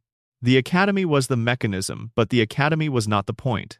The point was the distribution of the knowledge, the making of it too widespread to be lost. She understood this from the beginning because she had been born into a family that had tried to protect her by keeping her contained, and she had understood, even as a child, that containment was not protection. Protection was capability. Protection was giving people what they needed to handle what the world was going to do to them, rather than trying to prevent the world from doing it. She taught with the philosophy she had been taught by, not gently, not with extensive acknowledgement of effort, with the relentless assumption that you were capable, and the only thing between you and the capability was the number of times you had done the thing. She created an environment in which students would rather succeed than fail in front of her, not from fear exactly, but from the specific social energy of not wanting to be the person who confirmed Toph Beifong's low expectations. Lin grew up inside this. Lin became the chief of police of Republic City, carrying her mother's technique and her mother's standard and her mother's complete intolerance for anything less than what she was capable of. The relationship between them was real and complicated and not characterized by warmth in the conventional sense, but by a quality of mutual recognition that was its own form of closeness. They saw each other clearly. They did not flinch from what they saw. Suyin took a different path in the most complete possible way. She built Zaofu from nothing, a city made of metal, the element her mother had cracked open used as the medium for architecture and art and governance, rather than fighting and policing. Zaofu was the affirmative argument to the Republic City Police's protective one. Not just, the element can be used as a weapon. Also, the element can be beautiful. It can be the material of living as well as the material of defending living. Toph and Suyin repaired their relationship. Not easily, not completely, but genuinely. They were too alike in the ways that create friction and too different in the ways they had channeled that shared quality to avoid the friction for long. When it mattered, they were on the same side. When Suyin and the rest of the family were captured inside Zaofu, when Kuvira's forces held them and the situation required something specific and extreme, Toph walked back into the world she had mostly left, and she moved through it like the ground itself was on her side. Because the ground was always on her side, that was the thing that never changed. She went back to the swamp after. She had been in the swamp for years by the time Operation Beifong required her, and she returned to it after, with the ease of returning to the place where you are most yourself. The swamp understood her in the way that the banyan grove tree connected everything, and nothing was hidden from the roots, and the seismic sense she had been born with was not a limitation requiring compensation, but simply the most honest possible way to be in a world made of earth. The bronze statue outside Republic City Police Headquarters shows her in her police uniform, stern, the fan spread slightly, the chin angled in the direction of whoever is approaching the door. It looks exactly like her. It captures, in the specific way that good portraits capture, not just the appearance but the quality of the presence. You walk past that statue and you feel seen. You feel assessed. You feel the very mild social pressure of wanting to be doing better than you are. That is exactly right. That is exactly her. She invented an entire discipline of bending. She built an institution. She raised 2 daughters who each became extraordinary in entirely different ways. She left the world with more capability in it than she found. She went to the swamp and felt the earth and was still. Sokka continued. The plan was always the power. Here is what the historical record of Avatar's post-war era consistently undervalues about Sokka of the Southern Water Tribe. Every major institutional achievement of the post-war world required someone to figure out the practical mechanics of making it work, and Sokka was very often that person. Republic City did not emerge from a declaration. It emerged from hundreds of specific decisions about how to organize governance across national lines, where to put things, how to distribute resources, who sat at what table and on what basis. These decisions required the kind of intelligence that identifies the next practical step when everyone else is still arguing about principles. The intelligence that can hold multiple competing interests in mind simultaneously and find the arrangement that each party can accept even if none of them are entirely satisfied. Sokka had been doing this since he was 15. He was very good at it. His work on the United Republic Council during its formative years was quietly foundational. He argued consistently for the non-bender population to have formal representation rather than being represented by proxy through the national councils. He was not always successful. The equalist crisis that Korra inherited was, among other things, evidence that the argument he had been making had not been sufficiently resolved. But he made the argument. He made it clearly and persistently and from personal position, as the most prominent non-bender in the room, in a way that carried weight precisely because of who was making it. He was also chief of the Southern Water Tribe during its reconstruction, and this work is perhaps the thing that gets the least attention in the historical record, because rebuilding a community does not produce the kind of singular, dramatic events that historical records prefer. It produces instead a sustained series of incremental improvements that compound over years into something significant. More housing, better food security, the negotiation of post-war reparations that gave the Southern Tribe the resources to rebuild infrastructure without becoming dependent. The development of cultural programming that ensured the generation born after the war grew up with access to what had been nearly erased. These are not the things that monuments get built for. They are the things that make the monuments meaningful. He died somewhere in his 70s. The record is not precise about where or how, because Sokka's life had not been characterized by the kind of dramatic, singular events that make precise recording likely. He had been the person who showed up and did the work, day after day, for decades. That is not a diminishment. It is actually the highest possible description of what a person can be. The ones who show up every day are the ones who build the things that last. He never stopped being funny. This matters. The humor was never a mask for the intelligence. They were the same thing. The ability to find the absurd angle on a situation, to locate the irony and name it aloud, was part of how he thought. It was part of what made him genuinely good company and genuinely good at the work. Seriousness, the performed kind that never cracks, is a brittle thing. The real quality, the one that can be sustained over a lifetime, is the combination of deep seriousness about what matters and the willingness to be completely ridiculous about everything else. He had that combination in better proportion than almost anyone else in this story. The boomerang. The new one he made after the original was lost. He threw it and it came back, and that was how he lived? And that was the whole argument of his life, stated simply in a single action. Iroh continued. The art of the open door. The Jasmine Dragon occupied a corner of the upper ring in Ba Sing Se, which was itself a choice that Iroh made deliberately and which says something true about how he thought about his place in the world by the time he opened it. The upper ring had been the aristocracy's territory, the place where privilege was displayed and access was controlled, and the city's inequalities were most visible. He had come into Ba Sing Se originally as a conqueror, laying siege to it for 600 days before Lu Ten died, and the campaign collapsed from within him like a building losing its foundation. He had come back as a fugitive, running from the consequences of having become a different person than the Fire Nation needed him to be. And then he had come back a third time, in the aftermath of the war, and opened a tea shop in the place where the old power had lived. He was not making a statement, he was making tea. But the location was not accidental. The Jasmine Dragon became, without anyone planning this, a kind of informal institution. People came for the tea. The tea was genuinely extraordinary. He had spent years developing his palate with the specific seriousness of someone who understood that excellence in small things was not small. The Jasmine Dragon Pearl blend he served was his own formulation, and there is a reasonable argument that it was the finest tea being served anywhere in the world at the time. But they stayed for the conversation. He had the quality that the rarest people have of making you feel, in his presence, that you were exactly where you were supposed to be, and that whatever you brought with you was worth bringing. He was not performing interest in you. He was genuinely interested, which is a different thing and is immediately recognizable to anyone who has spent time in both presences. He remembered your name the second time. He asked about the thing you mentioned last time. He treated the specifics of your life as worth remembering. He was also still, underneath the tea shop proprietor, and the philosophical uncle and the gentle presence, the dragon of the West. The man who had laid siege to the greatest city in the world for 600 days. The man who had been, in his prime, one of the most formidable military minds in the Fire Nation's history. He did not perform this. But it was there in the quality of stillness he carried, the sense that the gentleness was chosen rather than constitutive, which gave it more weight than gentleness simply present by default.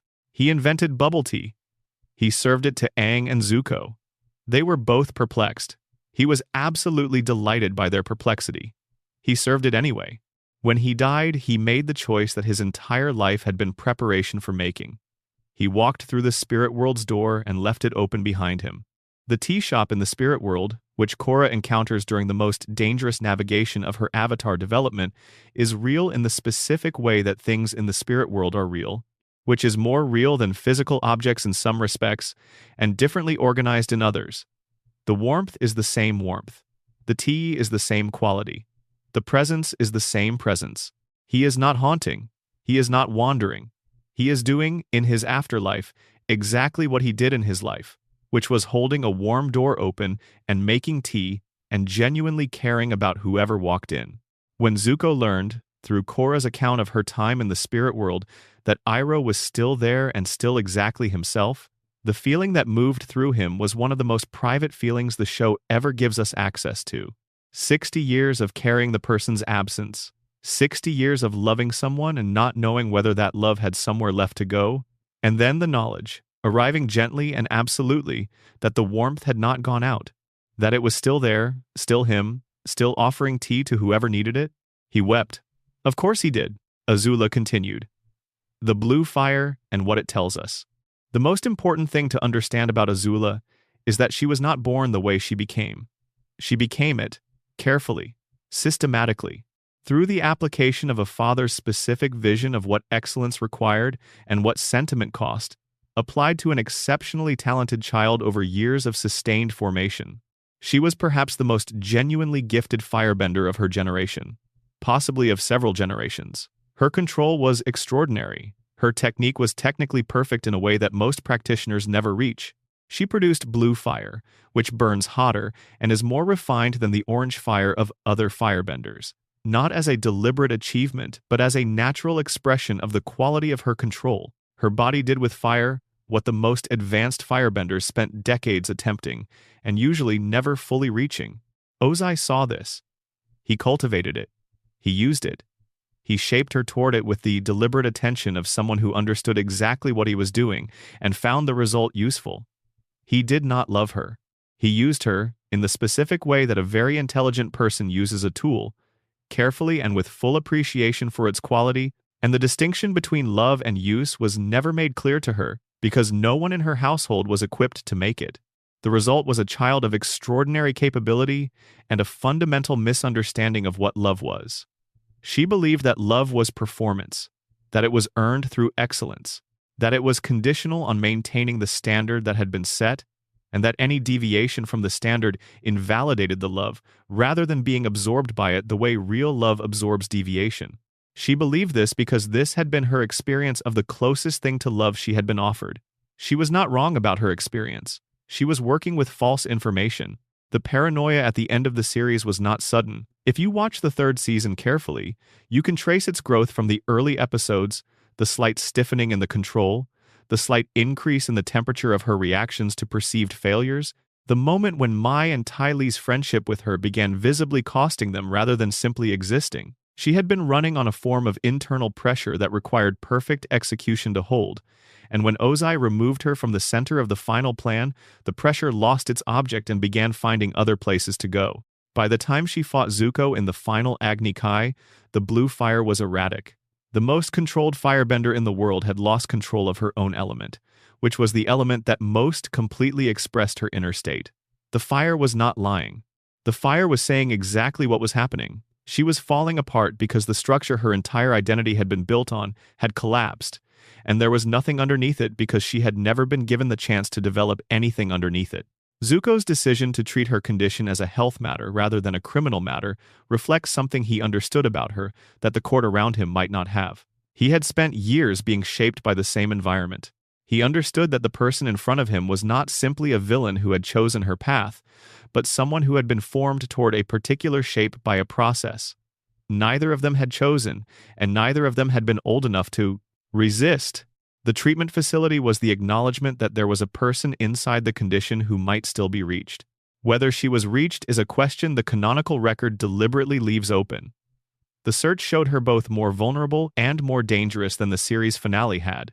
The smoke and shadow showed her organized and purposeful in ways that could be read as recovery or as sophisticated regrouping. She herself might not have been able to tell you which it was, because the line between genuine feeling and strategic use of the appearance of genuine feeling had been eroded in her so early and so thoroughly that the categories might have become functionally indistinguishable. She accepted Zuko as Fire Lord.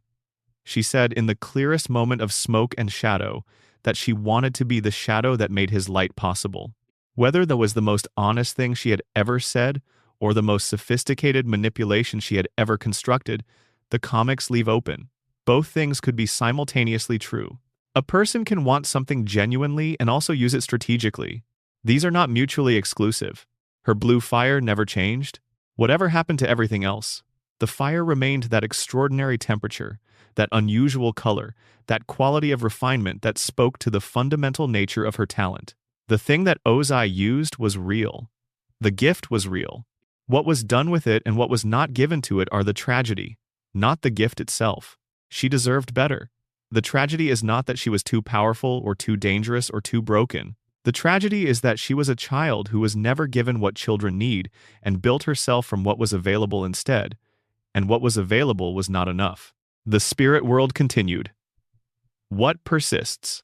There is a moment in Korra's first visit to the spirit world that captures something essential about what the Avatar world believes about the nature of reality. She is lost in a dark forest. The trees are wrong. The sky is changing. The coordinates of the physical world do not apply here, and she does not have a map for this territory. She follows a light. The light leads to warmth. The warmth is a tea shop. The tea shop has an old man behind the counter. He is not surprised to see her. He was expecting someone. This is not because he knew specifically that Korra would come on this particular day. It is because he is the kind of person who expects that whoever needs to arrive will arrive and makes preparations accordingly, and receives whoever comes with the same quality of attention regardless of who they are. He knows who she is. He knows the Avatar has a new body. He is delighted about this in the specific way he is delighted about most things, which is with a warmth that does not require explanation or reciprocation to be fully present. He serves her tea. He helps her find what she needs. He sends her back into the world better equipped than when she arrived. This is Iroh in his afterlife, doing exactly what he did in his life, which is opening a door and making something warm and caring about whoever walks in. The specific genius of this image is its ordinariness. He did not ascend to some higher state. He did not become a great spirit or a cosmic force or an entity beyond recognition. He became a tea shop owner in the spirit world. He found the thing he had always been most genuinely himself doing, and he kept doing it in the place that had always felt most real to him. The spirit world in the Avatar universe is not an afterlife in the conventional Western sense of a reward or punishment space. It is something more like a dimension that exists alongside the physical world, and that certain kinds of awareness can access while alive, and that certain kinds of continuity can inhabit after the body stops. Iroh inhabits it the way he inhabited the physical world, which was by being thoroughly, characteristically himself in whatever room he found himself in. Aang is different. He is in the Avatar cycle rather than the spirit world per se, which means he is not located in a particular place with a particular cup of tea and a particular quality of warmth. He is more diffuse, more present as a quality of guidance than as a presence you can share a meal with. When Korra reaches him through the Avatar connection, he is there, and he is warm, and he is clearly Aang, but the contact is different from sitting across from someone at a table. He is counsel rather than company. Zhao wanders in the fog of lost souls. Years after his death, he is still there, still himself in the worst possible sense, his mind and his ambition and his rage all present and active and completely without object, circling in the fog with the specific horror of awareness without orientation. The spirit world reflects what you bring into it. He had brought ego and ambition and cruelty and an inability to conceive of the sacred as something other than a resource to be controlled. The fog holds him. It is not punishment administered from outside. It is simply what his nature looks like when the physical world stops organizing it. These two images together make the argument completely. The spirit world is not random. It is organized by what each person actually was. Iroh was warmth and welcome and the genuine desire to help, and so his afterlife is a warm room with an open door. Zhao was control and ego and the inability to acknowledge the existence of things larger than himself, and so his afterlife is the fog, the absence of orientation, the pure experience of a self with nothing to organize itself around. The world itself, both physical and spiritual, is more alive and more continuous than the ordinary categories allow for. The badger moles in their deep tunnels, still earthbending through rock they will never surface from. The sky bison in their protected ranges, still moving air with the ancient, unhurried quality of animals that were doing this before humans had a word for what they were doing. Ran and Shaw, the last of the true dragons, circling the Sun Warrior's mountain with the patience of creatures who exist on a timescale that makes human urgency look like a very brief flicker. The great animals are still there. They are still the teachers. Still the origin of what the humans learn to do. Still living in their slow, continuous relationship with the elements they have always lived inside. And somewhere in all of it, Aang, in the wind? Republic City continued, the world that had to be built. Cranefish Town was, at the beginning, exactly what it sounds like. A settlement. A handful of buildings organized around a harbor. People who had come for complicated reasons and stayed because they found something here that fit them in ways other places had not. There are always towns like this at the beginning of things. Most of them stay towns. A few of them become cities, not because anyone planned the growth, but because the conditions were right and the right people kept arriving, and the thing kept building on itself, the way living things build on themselves. The conditions in Cranefish Town were unusual. It occupied territory that had technically been Fire Nation colony and was now technically neither, existing in the political gap opened by the Harmony Restoration Movement's honest acknowledgement that clean lines were impossible. It was adjacent to Air Temple Island, which gave it a quality of spiritual intentionality that the emerging city needed whether it knew it or not. It was reachable by ship from both the Earth Kingdom and the Fire Nation and the Northern Water Tribe, which made it a natural convergence point for people who were not where they had started and were not entirely sure where they were going. Aang and Zuko announced the United Republic of Nations concept together.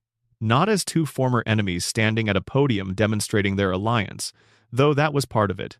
As two people who had separately understood that the old categories were not adequate to the world that had actually developed, and who were articulating, together, what they understood, the United Republic was not a solution imposed on the problem. It was a description of what the problem actually was, which is to say a world full of people who did not fit neatly into the four containers anymore, and who needed a container appropriate to their actual shape. The growth of the city over the following decades was extraordinary by any historical standard. Infrastructure arrived in waves. The first generation of buildings were practical and somewhat improvised, the architecture of people building quickly because there was a need and the need was now. The second generation showed more ambition, pro-bending arenas, hotels that assumed visitors with money, the beginning of the skyline that Korra would eventually fly over in her arrival. The third generation was the city recognizable from the sequel, enormous and dense, and full of the specific energy of a place where everyone has come from somewhere else and is in the process of deciding who they will be here. The metal-bending police force was the city's spine in a way that even the council was not. The council set policy. The police made the city safe enough for policy to matter. Toph's first cohort of officers went through training that was, by all accounts, genuinely difficult, designed to produce people who could handle what the city was going to ask them to handle. The technique they learned from her was unprecedented. The approach they developed to policing an enormous, dense multinational city was unprecedented. They invented it as they went, which is what you do when you are first. Lin Beifong eventually became chief of police, which is the kind of institutional continuity that sounds clean from a distance but was complicated in its particulars. She carried her mother's standard and her mother's technique, and also her mother's quality of relentlessness, which made her exactly what the department needed and also difficult to work with in the ways that relentlessly excellent people are difficult to work with. She had her own deep damage from her own complicated childhood, and she carried it the way she carried everything, which was by converting it into standard and expecting the standard of everyone around her. The equalist movement, which Korra arrives to find already organized and already threatening, was the expression of a genuine inequity that the city's founders had not fully resolved. Non-benders constituted the majority of the population. Benders occupied a disproportionate share of positions of power and economic advantage. The metal-bending police were all benders. The pro-bending arena featured exclusively benders. The criminal organizations that the police were fighting were also disproportionately bender-led. Non-benders were visible throughout the city's life, but absent from its most prominent positions.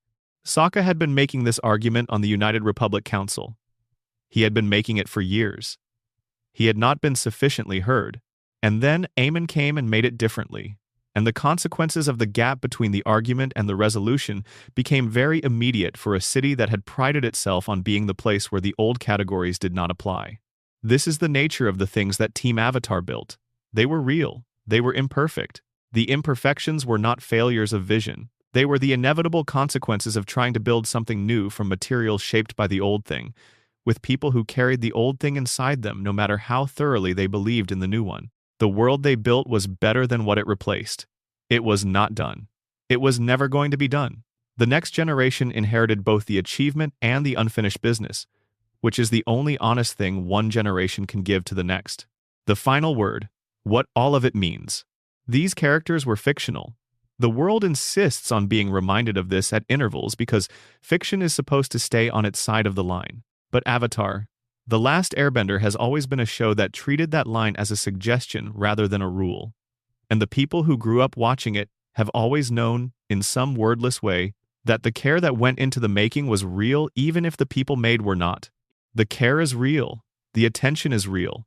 The hours of research into actual martial arts, and actual Chinese calligraphy, and actual Tibetan Buddhist philosophy, and actual architectural traditions, and actual chakra systems, and actual cultural practices.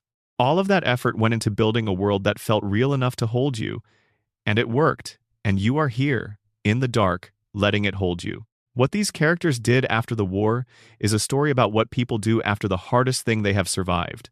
They rest, if they can, and most of them cannot, not completely, because the people who do the big things during the hard times are usually the people who cannot stop building once the hard time is over. They build, they make mistakes and try again. They love people imperfectly and learn slowly what the imperfection has cost and try to reduce the cost. They carry grief that never fully resolves, and they learn to live around it rather than expecting it to leave. They become old in ways they did not anticipate, in bodies that slow before the mind is ready, in a world that keeps moving past them while they are still thinking about something that happened 40 years ago. They leave things unfinished because all things are unfinished. They leave behind something that was not there before they were, which is the only honest thing you can ask of anyone. Aang left an island, and a tradition, and a city, and 3 children, and the beginning of a population of airbenders that would take another generation to fully manifest. He left it before he was finished with it, because he ran out of time, and the people who loved him kept going. Katara left, at the very end of the canonical record, the ongoing presence of herself at the South Pole, still healing, still teaching, still exactly who she was at 14 when she reached into the ice. She is the most continuous version of herself of all of them. She did not have to become someone else to carry the weight. She just had to keep being who she already was, for as long as the world needed it. Zuko left a nation transformed, not completely, not without problems, but different in its fundamental orientation from the nation that had burned the world for 100 years.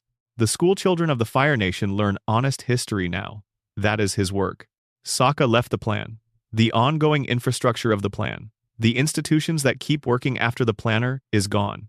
The city that was built on an argument about what a world organized around contribution rather than elemental birth might look like. He left the boomerang principle, in its deepest form, which is that the thing you send out into the world with genuine care tends to find its way back. Toph left a discipline, distributed now through hundreds of practitioners and thousands of students, and a police force, and a city made of metal, and 2 extraordinary daughters. She left the argument that the world keeps making about what is possible, which is that the sign saying impossible was always just the last point to which someone had bothered to go. Iroh left the open door and the warm light and the understanding that civilization is not the large institutional machinery. Civilization is the daily choice to be kind, the cup of tea given at the right moment, the presence that makes someone feel seen. He took that with him into wherever he went after, and kept doing it there. And Azula is somewhere in the world, still carrying the blue fire and the weight of everything that was done to her and everything she did, still extraordinary and still unreached in the ways that matter most. Still, somehow, a person. The fire never went out. It never changed temperature. Whatever else happened, whatever else was taken or lost or twisted, that fundamental quality remained. Extraordinary. Burning at temperature. Still hers. This is where the story is. Not finished. Never finished. Still going in the hands of every person who received it and kept it and passed it forward. Still there. Good night. If this helped you find sleep tonight, please like the video. It genuinely helps. If you want more nights like this one, subscribe. It is free, it takes 1 second, and it keeps these videos coming. Drop a comment below. Tell us where you are watching from and what time it is there. Every single one of those comments is a person in a specific place at a specific moment, choosing to let this world hold them for a little while. That is something real. That matters. We will be here whenever you need to come back.